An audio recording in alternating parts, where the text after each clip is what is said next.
My father-in-law told the family during dinner that my husband's best friend will always be part of the family, so I made her paper white when I exposed her in front of everyone. I have been married to my husband for 5 years. We've had a good relationship overall, but there's always been one issue. His girl best friend, Megan. She's been in his life since childhood, and while I've always felt a bit uneasy about their closeness, I trusted my husband and tried to be cool with it. Megan is always around. She's at our house constantly, they text all the time, and she even comes on family vacations with us. Every time I brought up how their friendship made me uncomfortable, my husband would brush it off, saying she's practically a sister and that I was overreacting. To make matters more complicated, my mother-in-law is amazing. She's always had my back and has told me multiple times that if Megan made me uncomfortable, I should talk to my husband about setting boundaries. On the other hand, my father-in-law has a very different attitude. He adores Megan and has always said that she's part of the family and that I just need to deal with it. He thinks my discomfort with their friendship is just jealousy. Fast forward to 2 months ago, my husband started acting distant, coming home late, being secretive with his phone, and just off. I had a gut feeling something was wrong,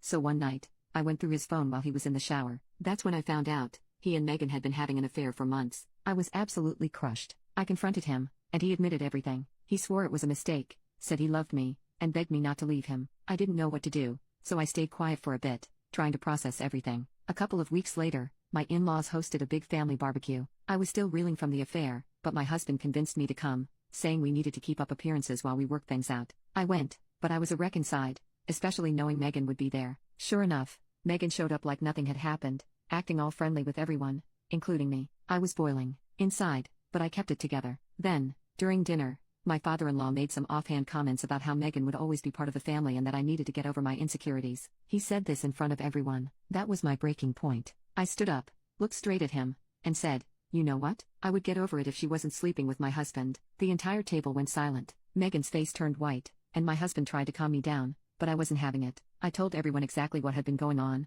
the sneaking around, the lies, the betrayal. My mother-in-law was furious, but not at me. She laid into my husband and Megan, saying they destroyed our marriage and disrespected me. My father-in-law, though, had the audacity to say I was overreacting and that affairs happen but I shouldn't have aired it out in front of the family. He even defended Megan, saying she made a mistake and we should all move on. I left the barbecue and have been staying with my mom ever since. My husband keeps begging me to come home, and my mother-in-law has been supportive, but my father-in-law is telling the whole family that I'm the one causing drama and blowing things out of proportion. Update 1. I asked mother-in-law if there's something weird going on there or if she knows if he's cheated before. They have been married for 50 years. He's cheated 10 times. One that you guys might find important is he slept with Megan's mother. Maybe that's why he loves her so much. As far as she knows, he didn't sleep with Megan. The other 8 were people he worked with and one of them was an old high school friend. I will also be researching for a lawyer tomorrow morning. Update 2. Mother-in-law told father-in-law to get a DNA test with Megan or she's divorcing him. He said he will try and schedule something tomorrow. If Megan is the ex-husband's sister, that will be hilarious and would totally be their problem. Also,